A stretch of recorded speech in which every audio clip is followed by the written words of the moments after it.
We're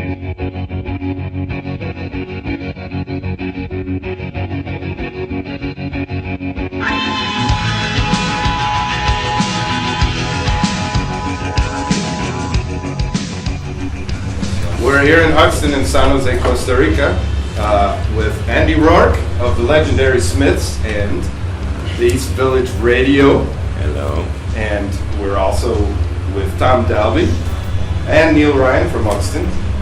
Thank you, gentlemen, for being here. And we're also with grapes. And we're with grapes that we've eaten. Kiwi and peanuts. What are you doing in Central America? This is somewhere that I've always wanted to visit and I've always been curious about.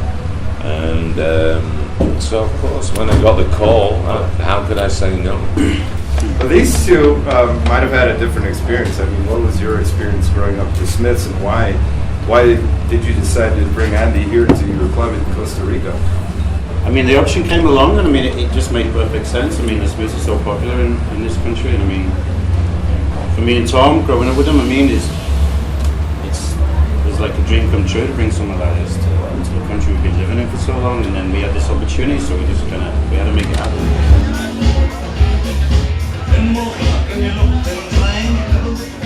What is it? NME just named The Queen is Dead the best album ever. Well, you know what? It's actually better than that. They said all the journalists from the beginning of the NME to present day, they all did a vote on their favourite albums, and The Queen is Dead came up tops. So it's not like the fans voted or anything like that. It's all the journalists, which for me is more of a compliment, you know. And yeah, it was a pretty damn good album, you know.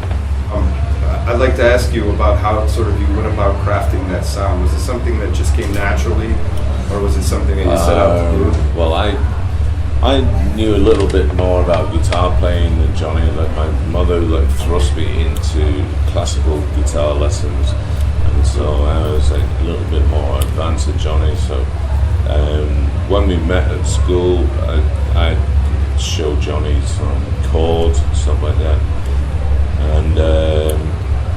and then he just fucking hit the ground running, and I see him the next week, and he'd know more than me, you know. He was like a sponge. He bought a bass, and he said, "Andy, why don't you try this?" And I was like, and I felt like I'd been demoted almost. It was like the bass. And then, but you know, when I struck it on and tried it, I was like, wow, I actually like this.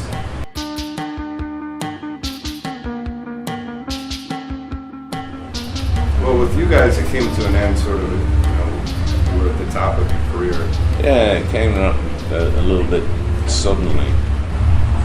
Call me naive, but everybody seemed, you know, we recorded the album in 3-4 weeks in this